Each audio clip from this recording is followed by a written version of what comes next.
음. 왜 이렇게 튤립이 많이 보이지? 이거였습니다. 두 번째 질문은, 요새 왜 이렇게 튤립이 많이 보이지? 저 개인적으로 튤립에 제가 눈이 뜨인 건지 뭔지 모르겠는데, 투자자들 하면 이제 머릿속에 떠오르는 아주 고정관념 중에 하나가 있잖아요. 그죠? 튤립 광풍이라는, 이게 있잖아요. 그죠? 그것 때문인지 아닌지는 모르겠으나, 유독 제 눈에 튤립이 많이 띄었어요. 정말로. 그래서 한번 보세요. 다음. 이거는 이제 인스타랑 뭐 이런 것들을 보다가, 가볍게 19,000원부터 제철 꽃을 새벽 배송으로 더 싱싱하게 라는 겁니다. 그래서 꽃이 원래 졸업 입학, 그 다음에 화원, 뭐, 그 다음에 뭐 여러 가지 수요가 있었잖아요.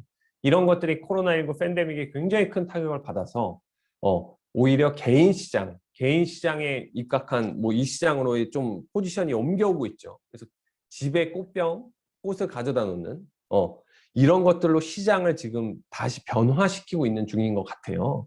근데 그 중에서도 제 눈에 많이 보였던 게 튤립인데, 튤립이 열리는 시기가 요때여서, 튤립이라는 게 한창 피는 게 요때여서 그래서 잘 보인다라는 이유 한 가지에 대해서는 저도 생각을 해냈습니다. 근데 다음 이렇게 보였어요. 튤립이. 요건 제가 진짜 남산에 걷다가 발견한 거예요. 이거 다 튤립이죠. 어마어마하게 많더라고요. 튤립을 많이도 심어놨더라고요. 한강에도 심어놓고 이렇게 남산에도 심어놓고 일반 공원에도 튤립들을 굉장히 많이 심어놨더라고요. 다음. 그래서 이제 생각해 본 게, 이게 그냥 내 눈에만 많이 보이는 건가? 라고 하다가 정말로 궁금해서 튤립 버블에 대해서 예전에 대충 알고 있었지만 다시 한번 튤립 버블에 대해서 검색을 한번 해보게 됐어요. 튤립이 너무 많이 보여서. 어, 아니 도대체 이 튤립이 어떤 이유에서 버블에 갔는지 대충은 알고 있었는데 정말 본질적으로 튤립이 왜 이렇게 버블의 근원이 됐을까에 대해서 다시 한번 여러분도 같이 공부하자는 의미에서 저희가 조사를 한번 해봤습니다. 한번 보시죠. 일단 원래는 대항해 시대 이전의 유럽의 활동 범위에 대해서 이렇게 만들어놨는데 원래 대항해 시대 이전의 유럽은 이 정도의 활동 범위만을 가지고 있었습니다. 한쪽이 지금 안 보이죠? 세계지도 한쪽이 지금 날라가 있죠. 보이시죠? 저쪽이 지금 이슬람 옆쪽이 지금 안 보이고 있죠. 그러다가 이제 콜럼버스가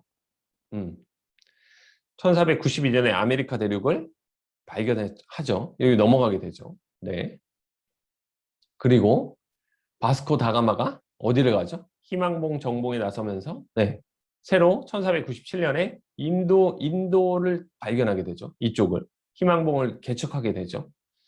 그리고 나니 일본, 뭐 호주까지 가게 되는 요때를 이제 우리가 대항해 시대라고 말하는 거죠. 엄청나게 짧았던 갈 수 있는 거리가 짧았던 시대에서 새로운 대륙을 개척하며 확장해 나가는 시기가 이때였던 거죠. 1490년도였던 거죠. 92년, 97년. 그러면서 이제 그동안 유럽에는 유통되지 않던 것들이 엄청나게 빠른 속도로 유통이 되기 시작합니다. 여러분이 잘 아시는 것처럼 대표적인 상품이 금, 그죠? 그 다음에 향신료라는 게 들어오기 시작하고 은과 구리 역시도 들어오고 중국에서는 비단 같은 것들이 들어오기 시작하죠. 그래서 유럽은 그야말로 엄청난 르네상스 시기를 맞이하죠. 엄청난 해상 무역을 통한 엄청난 발전의 시기를 가져오게 됩니다. 근데 이때 문제가 뭐였죠? 콜럼버스고 바스코 다가마고 이런 사람들은 아주 운 좋게 성공했지만 이렇게 먼 거리를 새로운 대륙을 개척하기 위해서 먼 거리 항해를 하는 도중에 굉장히 많은 문제점들이 발생했습니다. 폭풍우가 일어나서 배가 다 침몰한다든지 선박 기술이 당시엔 또 부족했었고 그다음 당연히 아프리카엔 해적이 엄청나게 많았고 그 다음에 신대륙에만 있던 질병이 유럽인들에겐 적응되지 않은 그 질병들이 각국에 옮겨지면서 엄청난 문제들을 발생시켰죠. 그러다 보니 은행들에게 돈을 빌리려고 그 다음에 누군가 시도했을 때 내가 아메리카 대륙에서 금을 가져올 테니 나에게 대출을 해주십시오 라고 했더니 대출을 잘 안 해줍니다. 왜? 그 배가 난파당하거나 폭풍우를 만나서 난파당하거나 해적을 만나서 다 살해되거나 질병에 노출돼가지고 선원들이 다 사망하는 사건들이 너무 많이 일어난다는 거죠. 그래서 생각해낸 게 뭐였냐? 지금 우리가 투자하고 있는 주식 투자라는 개념은 이때 최초로 발생한 겁니다. 알고 계시죠? 그죠? 이른바 동인도 회사라는 것들이 설립되면서 네덜란드에서 투자자들을 모집합니다. 은행은 대출을 해주지 않으니까 투자자라는 걸 모집해서 내가 만약에 항해에 성공해서 돌아오면 그 금은 엄청나게 고가에 팔 수 있는 그 금을 여러분들과 나누겠습니다. 라는 개념이 투자라는 개념이 이제 드디어 생기기 시작하고 주주라는 개념과 주식회사라는 개념이 만들어지기 시작합니다. 그러면 당연히 투자자를 모집하기 위한 거래소라는 게 생겨야겠죠. 왜? 그것들을 또 한 번 배가 나가면 뭐 3년, 길게는 뭐 5년 동안도 돌아오지 않는 경우도 있다 보니 그 중간중간에 그러한 돈들을 거래하고 현금화할 수 있는 장치들을 마련하기 위한 거래소가 생기기 시작합니다. 이게 이제 우리가 이른바 잘 알고 있는 동인도 회사와 대항해 시대 유럽의 활동 내역들이에요. 이러면서 해상무역이 본격화되기 시작합니다. 알고 계시죠? 그래서 여기 보시면 아시겠지만 역사적인 자산들의 인플레이션율을 고려한 피크 밸류입니다. 그죠? 사상 최고치의 밸류. 그걸 한번 저희가 비교해 봤어요. 2021년 현재 전 세계에서 시가총액 기준으로 가장 큰, 물론 사우디아, 그죠? 아람코를 제외한 일반 4기업 중에서 가장 큰 애플이 시가총액 2.2조, 그죠? 2,200조 정도 하는 거죠. 다음, 사우디 아람코가 4.1조. 요건 이제 국영 자원회사니까 사실 이 개념을 어떻게 해석해야 될지 모르겠지만 그렇다라고 칩시다. 그러면 사우스 씨 컴퍼니는 1720년에 세워진 이 사우스 씨 컴퍼니는 이 당시에 얼마까지 갔냐? 인플레이션을 고려한 겁니다. 4.3조 원이었어요. 4.3조. 4.3조 달러. 그리고 미시시피 컴퍼니는 6.5조 달러. 그리고 그거보다도 더 큰, 이른바 동인도 회사는 무려 1637년에 7.9조 달러, 그러니까 7,900조.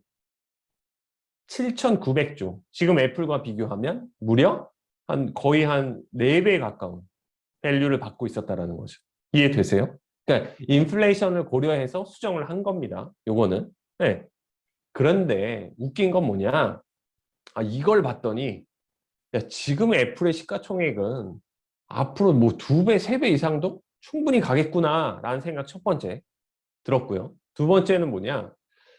사우스 씨 컴퍼니랑 미시시피 컴퍼니랑 동인도 회사 같은 경우는 다 이런 밸류의 확장 이후에 어떠한 일이 벌어졌더라? 보시는 것처럼. 네, 금융공황이 발생했다. 1720년에 미시시피 컴퍼니가 6.5조 달러를 기록하고 프랑스는 1720년에 금융공황이 발생했고 영국도 1720년에 금융공황이 발생했다. 무슨 얘기냐? 지나치게 큰 자본의 쏠림 그리고 거기에 개인의 탐욕과 욕망들이 반영되며 주식시장은 항상 이러한 주식시장 또는 어떠한 거래소 또는 어떠한 투자 품목들은 항상 사람들을 자극하고 꿈을 심어주면서 엄청난 가치 팽창을 이뤄낸 다음에 버블처럼 공황을 발생시켰다는 얘기입니다. 실제로 동인도 회사의 버블, 그 다음에 네덜란드의 튤립 버블 사태 이후에 네덜란드는 패권을 잃어버린 아주 뼈아픈 기억을 가지고 있을 정도입니다. 그래서 그 어떤 나라도 자국 내에서 금융공황이 발생하는 걸 원치 않습니다. 이해되세요? 어떠한 나라도 자국 내에서 금융공황이 발생하는 걸 원치 않는다라는 걸 꼭 기억하고 계세요. 그다음 두 번째, 이 히스토리컬하게 자산들의 비교를 봤을 때 애플의 현재 시가총액은 과거와 비교해 봤을 때 엄청 무모할 정도로의 버블이다라고 전혀 얘기할 수 없을 것 같다라는 얘기입니다. 물론 현재 통화 가치를 고려했고, 그다음 두 번째, 저 당시에 동인도 회사나 미시시피 컴퍼니 같은 회사들 역시도 어마어마한 수익과 꿈과 희망들을 가지고 있었다란 얘기입니다. 그러나 그게 과도하면 그 꿈과 희망이 과도해서 탐욕으로 전환이 되면 버블이라는 건 반드시 무너지더라. 근데 지금 현재 애플의 2.2조는 수정 인플레이션을 반영하더라도 과거와 비교했을 때 엄청난 버블이라고 얘기하기에는 어렵다라는 얘기했습니다. 다음. 그래서 튤립 버블을 한번 볼 텐데 우리는 1593년에 터키에서 네덜란드로 튤립이 처음 소개가 됩니다. 그 다음에 1630년도에 아까 보신 바와 같이 동인도 회사가 초호황을 누리면서 네덜란드의 부가 엄청난 속도로 확장하기 시작합니다. 그래서 이 당시 네덜란드의 부는 영국, 프랑스, 스페인, 독일을 합한 것보다도 컸습니다.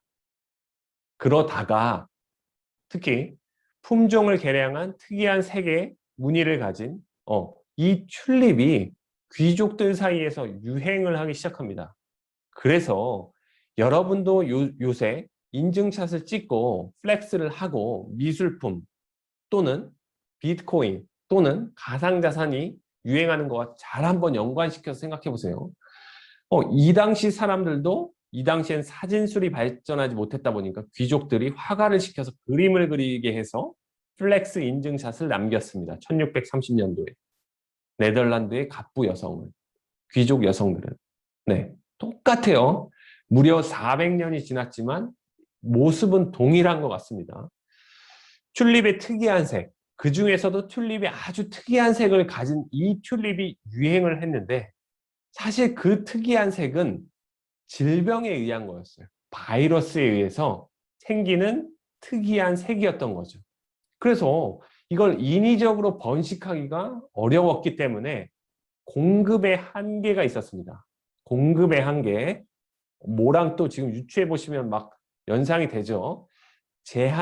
제한된 발행, 공급의 한계. 다만 그게 채굴이냐 또는 질병에 의한 특이한 색이냐 의 문제지. 결국은 뭔가 좀 비슷하죠. 공급이 한계치가 있다라는 건. 그래서 요때 튤립 광풍을 이끈 요 품종이 뭐냐? 셈페르 아우구스투스라는 영원한 황제를 뜻하는 셈페르 아우구스투스라는 품종이었다라는 거죠. 저 품종은 저 튤립의 색은 질병에 의해서 생겼기 때문에 번식이 어려워서 공급의 한계를 가졌고 이 네덜란드가 엄청난 해상무역을 통해서 부를 이루자 귀족들 사이에서 그걸 자랑하고 소유하기 위한 유행들이 번지면서 점차 가격이 어떻게 됐을까요? 폭등하기 시작합니다. 네. 그래서 공급이 제한적이다 보니 부와 권력의 상징이 되고 튤립 가격은 상승하기 시작합니다. 그러면 이제 어떠한 사태가 일어나냐면 1636년에 네덜란드 암스테르담에서 세계 최초로 정말 대단하죠. 지금 생각해 보면 무려 400년이 넘는 1636년에 선물 옵션이라는 개념을 만들어냅니다. 세계 최초로 선물 옵션 시장을 개장합니다. 그래서 이른바 선물 옵션은 현물을 담보로 하지 않고 소액으로 거래가 가능하기 때문에 뭐에 기반이 되냐면 투기에 기반이 됩니다. 투기를 할 수 있을 만한 투기 기반이 마련되는 거죠. 이해되시죠? 그래서 1637년에 옵션 거래가 개정이 되고 그러다 보니 가격이 하락하고 벌금을 내고 매수를 포기하자 투기 열풍이 불고 그리고 또 가격이 폭등하는 사태가 벌어지기 시작해요. 그리고 나서는 단순 가격 상승을 노린 단타 매매가 급증하고 옵션 매수 후에 구매를 포기하는 사람들이 갑자기 늘어나면서 실물의 수요도 본격적으로 하락하고 그러니까 당연히 가격도 하락하는 사태가 벌어진다는 거죠. 네. 가격이 하락하다 보니 갑작스럽게 투자자들은 투매를 엄청나게 내놓으면서 투매가 속출하고 그러다 보니 가격은 더 폭락하고 파산자가 속출하고 그에 따라서 정부에서는 이 튤립에 대한 거래를 무효화하는 선언을 하게 됩니다. 이 과정을 잘 생각해 보시면 왜 최근에 레이 달리오가 아마도 미국 정부가 궁극적으로는 비트코인 거래를 무효화할 것이다라고 주장했는지에 대해서 아실 수 있어요. 그냥 그 아저씨는 시간이 많아서 이 역사책을 한번 읽어본 것뿐이에요. 400년이 지난 지금 우리의 양태나 400년이 전 네덜란드의 양태나 돈이 풍부하고 돈이 많아져서 투자할 상품이 제한적일 때 사치제로서 등극한 공급의 한계가 있다라고 사람들을 현혹시킨 부유층부터 시작돼서 누구나 투자할 수 있는 투기판이 마련되고 그 다음에 가격이 폭등해서 가격에 집중하는 투자자들이 생기고 난 이후에 양태에 대해서 똑같은 모습으로 가고 있다는 걸 알기 때문에 그런 전망을 했는데 제 개인적인 생각은 그건 틀렸다라고 생각합니다. 왜냐하면 저도 비슷한 생각인데 뭐가 틀렸다라고 생각하냐면 최근 들어서 저의 생각은 제가 생각하는 가상화폐는 미국은 절대로 가상화폐를 제한하는 거래를 제한하거나 어떠한 사태에 먼저 규제를 하려고 하지 않을 겁니다. 왜냐하면 잘 생각해 봤더니 규제를 한다라는 얘기는 달러 패권, 그러니까 달러 자산에 대한 위기감을 느낀다든지 저 자산이 정말 자산으로서 가치를 가지고 있다라고 인정하는 꼴이 된다라는 거죠. 오히려 본인들이 컨트롤하고 있는 달러의 가치가 뭔가 불안하다라는 걸 시장에 뉘앙스처럼 던져주는 사건이 되고 두 번째, 규제를 했음에도 불구하고 만약에 비트코인 가격의 상승을 막지 못한다면 정말로 더 심각한 지금 한국에서 벌어지고 있는 특정 자산을 가격 상승을 막지 못하고 규제하겠다라고 했는데 실패하자 시장 실패로 다가오는 것처럼 그 이후로 가격은 더 폭등하는 것처럼 이런 상황을 만들어낼 수 있다는 겁니다. 그러면 이건 미국 연방준비위원회, 미국 연준의 실패로 기록이 되게 됩니다. 한국은 어떤 특정 정당의 정책의 실패에 그치겠지만 만약에 미국이 비트코인을 규제하려고 섣부르게 시도를 했다가 그 규제가 단기적으로 먹히는 것 같았으나 사람들의 불안 심리를 더 자극해서 괜히 가만히 있던 사람들조차도 비트코인에 투자해야 되는 거 아닌가라는 관심의 도화선이 되어서 가격이 폭등하게 되면 그것이야말로 달러의 가치를 더 떨어뜨리고 사람들을 가상화폐에 올인하게 만드는 부작용을 가져올 것이며 그 섣부른 개입이 미국이라는 나라를 뒤흔들 만한 사건으로 전이될 수 있습니다. 그러니 절대로 웬만해서는 규제하지 않을 겁니다. 그러면 연준은 어떠한 행위를 통해서 간접적 규제를 하게 될 거냐? 일단 그냥 내버려 둡니다. ETF가 상장이 되던 코인베이스가 상장을 하던 거래를 하던 다 내버려 두는 겁니다. 튤립 매니아, 튤립 사태를 보면 역사적으로 어땠냐? 튤립 거래를 처음부터 규제하지 않았다라는 역사적 교훈이 있죠. 보시는 것처럼 1636년에 오히려 암스테르담에 세계 최초 선물 옵션 시장이 개장하면서 튤립을 선물 옵션으로 거래할 수 있는 장이 오히려 마련이 될 정도입니다. 그러면 우리가 여기서 생각해 봐야 될 점은 뭐냐? 그럼 도대체 튤립 가격이 그렇게 고공행진하던 튤립 가격이 왜 폭락했냐? 갑자기 인기가 사라진 이유가 뭐냐? 이거에 집중을 해야 되는데 그 이유는 결국에는 그 이유를 안다면 미국 연준도 비트코인을 통한 또는 가상화폐에 대한 달러 자산에 대한 안전장치를 어떻게 해야 될지에 대해서 힌트를 얻을 수 있겠죠. 그냥 오히려 선물 옵션 시장이 개장하고 ETF를 통한 거래가 되도록 내버려 두는 겁니다. 내버려 두다 보면 튤립 사태도 그랬던 것처럼 단타 매매가 급증하고 뭔가 거래자들이 어떠한 이유에서 이익을 실현하려는 사람들이 갑자기 늘든 아니면 더 이상 가격이 오를 수 없다라고 생각을 하던 이렇게 되면서 거래의 본격적인 장이 마련되면 오히려 갑작스러운 상승의 불안을 느낀 투자자들이 엑시트를 시작하면서 가격이 먼저 폭락한 사태가 벌어지고 그 후에 파산자가 속출하고 그로 인해서 사회적인 부작용이 나온다라고 정부에 거래를 무효화할 것을 선언해 달라는 요청을 하게 된다는 거죠. 물론 이런 방향으로 안 갈 가능성이 더 높을 수도 있습니다. 이건 순전히 저의 예상이에요. 저의 예상입니다. 그러나 제 생각에는 개인적으로 연준이 뭔가에 앞서서 비트코인이나 어떠한 가상화폐를 규제하는 행위를 하지는 않을 거다. 오히려 지금 ETF 거래가 된다라고 하면서 8천만 원 수준을 넘어간 비트코인이 1억, 2억까지도 가게 내버려둘 가능성이 더 높다.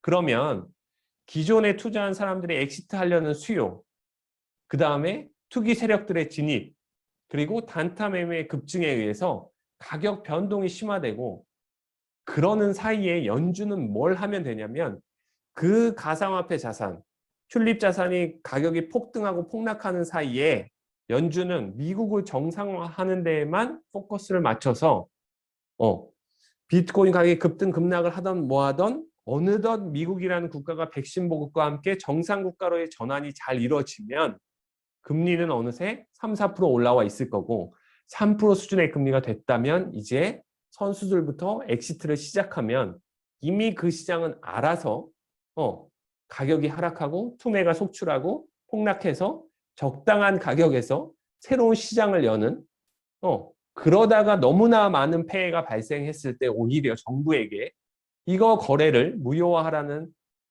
요청이 들어올 수도 있다. 그러면 미국 연준과 미국 정부는 아주 권위적인 형태로 나서서 비트코인이라는 것들이 한 몇 년간 사회를 현혹시켰고 아무 의미도 없으며 실용적 가치가 전혀 없었던 튤립과 같은 저 자산이 실제로 미래에 우리에게 뭔가를 제시해주지 못한다라는 현상을 보여주며 권위적 자세로 나와서 규제를 시작할 거다라는 얘기입니다. 근데 사실 규제할 필요도 없을 수도 있습니다. 내버려두면 아무도 관심을 안 두게 되는 것처럼. 그래서 이거에 대한 전망이, 제가 요새 튤립이 잘 보였던 이유가 튤립이 왜 이렇게 잘 보이지 해서 당연히 튤립 버블이 생각났던 거고, 튤립 버블의 근본적인 배경에 대해서 생각해봤고, 그 배경이 주는 역사적 교훈에 대해서 생각해봤는데, 최근 들어서 뉴스에 나오는 것처럼 각국 정부의 규제로 인해서 가상화폐 자산의 가격 조정이 올 수 있다는 오히려 틀린 얘기가 될 수 있고, 일부 국가에서 그걸 규제하려고 하면 할수록 오히려 희소성과 국가에서 탈국가하려는 시도들로 인해서 가격은 더 높아질 가능성이 있다. 미국 연준도 그걸 알고 있기 때문에 차라리 미국 부동산이나 미국 기업의 버블이 광풍화되어서 미국 정부의 문제, 그러니까 미국 국민들의 실질적인 삶에 영향을 주는 미국 부동산 버블, 2008년 금융위기를 만들어냈던 부동산이나 미국 가계 자산의 60%에 가까운 돈이 들어가 있는 미국 주식시장의 버블을 오히려 다른 쪽에서 해소해주는 역할로 비트코인 시장이 버블이 되든 뭐하든 용인하는 척 하다가 그 시장이 거래 활성화되고 단타 매매가 급증하고 어느 순간 알 수 없는 이유에 의해서 가격이 폭락하는 국면이 되면 미국은 아주 효과적으로 풀어놓은 유동성을 쓸데없는 자산에 의해서 자국 국민들의 재산과 자국 국가의 시스템을 보호하면서 유지해 나갈 수 있으면서 버블을 해치워 나가게 되는 도구로 활용할 수 있다라는 얘기입니다. 이해되세요? 이게 좀 과정이 좀 긴데 이거에 대해서 잘 이해하셔야 되는데, 이건 제 관점이에요. 당연히 이렇게 안 될 수도 있지만 저는 이렇게 생각하기 때문에 저 자산에 별로 손이 나아가지 않더라고요. 그러나 중요한 건 그렇게 되기까지 지금 벌써 ETF가 이제 드디어 거래가 되죠. 그리고 코인베이스, 코인 거래소가 상장이 되죠. 뭔가 튤립 사태와 아주 유사한 형태로 지금 계속해서 나아가고 있죠. 다시 전 페이지 한번 보여줘봐. 그죠? 공급에 제한이 있다. 번식이 어려서 공급에 한계가 있다라는 게 튤립의 특징이었고, 지금 대표적 가상화폐의 특징과 유사하죠. 공급이 제한적이다 보니까 부유층, 그리고 네덜란드의 유동성이 많아지다 보니까 그것들로 인해서 튤립 가격이 상승했는데 실질적으로 선물 옵션 시장이 개장하고, 그죠? 투기 열풍이 불고 단타 매매가 급증하니까 갑자기 실물 수요는 줄어들면서 가격이 폭락하는 사태로 이어지더라 라는 겁니다. 그래서 실제로 지금 ETF가 되고 세계 최초로 코인을 거래할 수 있는 거래소가 주식시장에 상장을 하고 다 내버려두고 있잖아요. 그죠? 절대 규제하지 않죠. 섣부른 규제를 하고 있지 않습니다. 그래서 그거에 대해서 더 잘 봐야 된다는 거죠. 그리고 대한민국 정부 역시도 미국의 저러한 태도와 역사에 대해서 좀 배워야 됩니다. 섣부르게 뭔가를 자꾸 규제해서 컨트롤할 수 있다는 생각이 오히려 시장 참여자들로 하여금 부작용을 낳을 수 있다라는 이것들을 잘 봐야 돼요. 권력이 영원하고 시간을 정치적 시스템에 테스트할 수 있는 시간이 무한하다면 충분히 해볼 수 있는데 그렇지 않기 때문에 엄청난 피해로 돌아올 수 있죠. 근데 미국에서는 아마 비트코인이라는 자산이 없었다라면 미국 부동산과 미국 주택시장과 미국 주식은 엄청난 투기 광풍에 휩싸였을 거예요. 지금도. 그리고 미국 채권을 사야 될, 채권으로 가야 될 돈들 역시도 지금 비트코인으로 빠져나가는 건 리스크라고 생각하지만 어찌됐든 미국 주식시장이 투자 광풍에 휩싸이거나 미국 부동산이 투자 광풍에 휩싸이는 건 미국의 실물의 경기에도 영향을 주고 미국 국민의 자산에도 영향을 크게 주기 때문에 절대로 원하지 않는 일일 겁니다. 근데 오히려 다른 쪽에서 인플레이션, 유동성을 흡수해주고 있는데 그것들이 사실상 별 가치가 없는 거라면 장기적으로는 아주 늘어난 유동성의 부작용, 이른바 돈을 풀면 어쩔 수 없이 일어나는 자산 인플레에서 한쪽은 스무스한 인플레이션을 만들 수 있고 다른 쪽은 광풍을 만들어서 피해를 최대한 줄일 수 있는 방법으로 취사 선택하고 있을지도 모른다라는 얘기입니다. 잘 생각해 보면. 이건 어디까지나 저희의 예상입니다. 다음. 그래서 1630년대에 튤립 가격을 비교해 보자면 요때 1630년도 1년치 생활비가 300길더였어요. 현재 가치로 따지면 1200만 원 정도 됐다라는 거죠.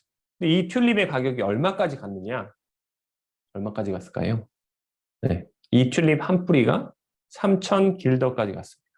현재 가치 1억 2천만 원. 왠지 비트코인이 얼마까지 갈 것 같은 느낌이 들지 않으세요? 안 드세요? 비슷한 가격까지 가지 않을까요? 뭔가 아주 비슷한 수준까지 가지 않을까요?